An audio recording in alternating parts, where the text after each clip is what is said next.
السلام عليكم، كي دايرين؟ لاباس عليكم؟ مرحبا بكم. اش اخباركم؟ اش كتعاودوا؟ كي دايرين مع هاد البرد؟ ايوا يا ربي ترحمنا برحمته.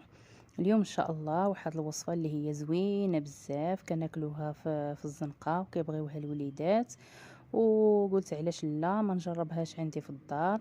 والصراحه طلعت غزاله بحال مصوبه في الدار واحسن من الزنقه. اليوم ان شاء الله غادي نحضر معكم طاكوس.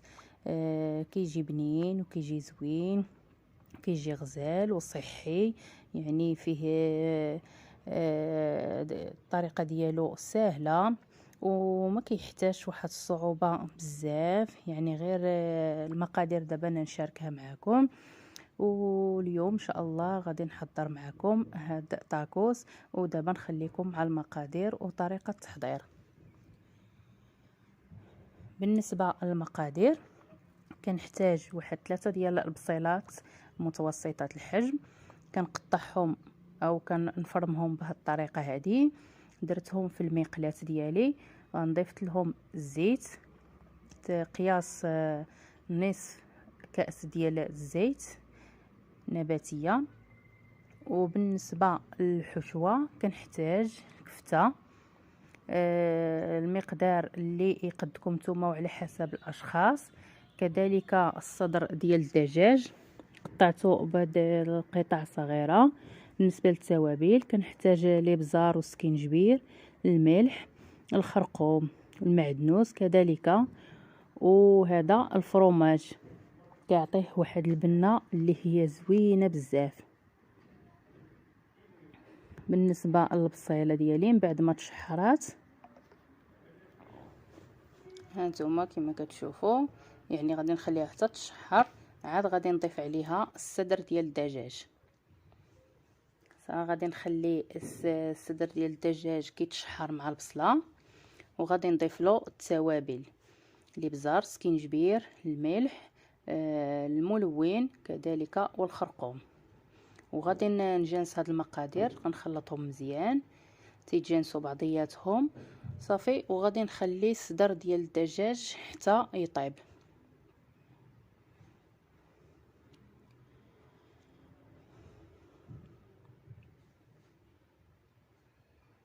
صافي. تشحر الصدر ديال الدجاج مزيان مع البصيله، عاد كنزيد عليه واحد الرشه ديال المعدنوس.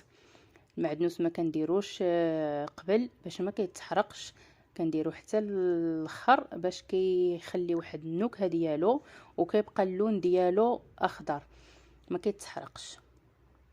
من بعد غادي نضيف الكفته على الصدر ديال الدجاج، حيت راكم عارفين الصدر خاصو شويه ديال الطياب، الكفته ما كتحتاجش طياب بزاف، دغيا كطيب.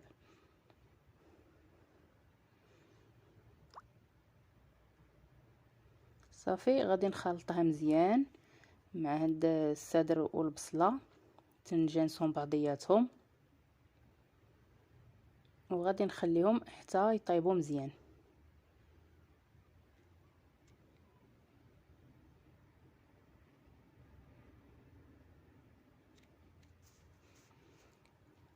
من بعد درت واحد المقلاة ديال الفريت، خليتها كتقلى، غادي نحتاجها في التعمار حتى هي. ومن بعد ما وجدت الحشوه وتقلى الفريت هذه يعني اللي كنعمر بها الخبز، اللي كنعمر بها يعني هاد الحشوه هانتوما كما كتشوفوا رقيقه. هي من الاحسن تصوب في الدار، ولكن على حسب الوقت وعلى حسب انا غير خديتها من الزنقه صافي. والشرائح ديال الفرomاج،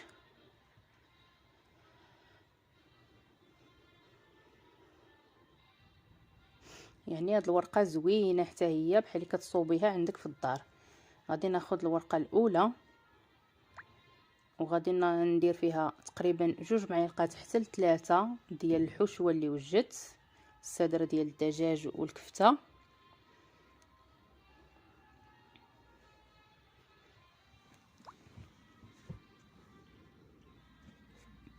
صافي. وغادي نضيف الفريت على الحشوه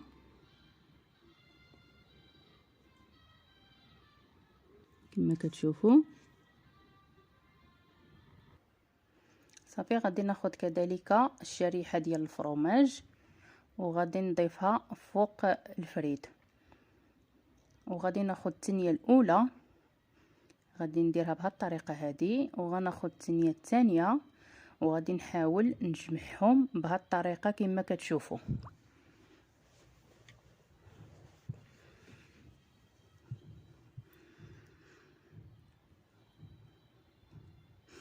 صافي من بعد غادي نديرو في البانيني وغادي نخليه حتى ياخذ واحد اللون ذهبي وطيب الورقه.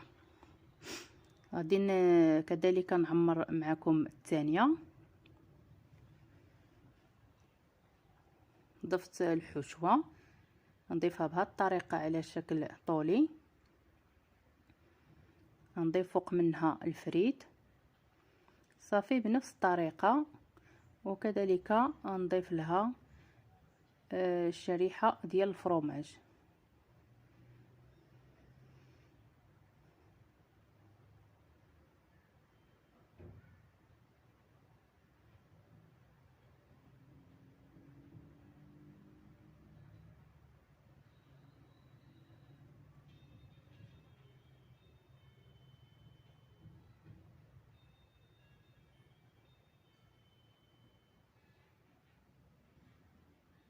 صراحه كيجي غزال هاد الطاكوس في الدار، الا جربتوه والله ما تشبعوا منه، ودائما يعني كيصلح للعشاء وكيصلح حتى الغداء علاش لا.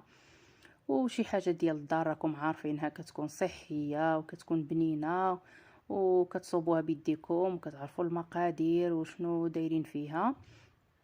ودابا درتهم في البانيني وغادي نخليهم حتى يطيبوا، ما غاديش نغفل عليهم حيت دغيا كيطيبوا. وهذا هو البانيني ديالي اللي وجدت معكم. الصراحه كيجي بنين وكيجي زوين بزاف. وليداتي والله العظيم الا حماقوا عليه، درتو لهم المره الاولى وما صورتوش الصراحه، وليت عاودته وكيجي غزال بزاف. والا جربتوه ما تشبعوش منه. والوصفه اللي عجباتكم بارطاجيوها مع احبابكم وصحابكم، وما تبخلوش عليا باللايكات ديالكم والكومونتيرات الزوينه. وبالصحه والراحه ان شاء الله نتلاقاو في وصفه اخرى ان شاء الله، وبصحتكم وراحتكم.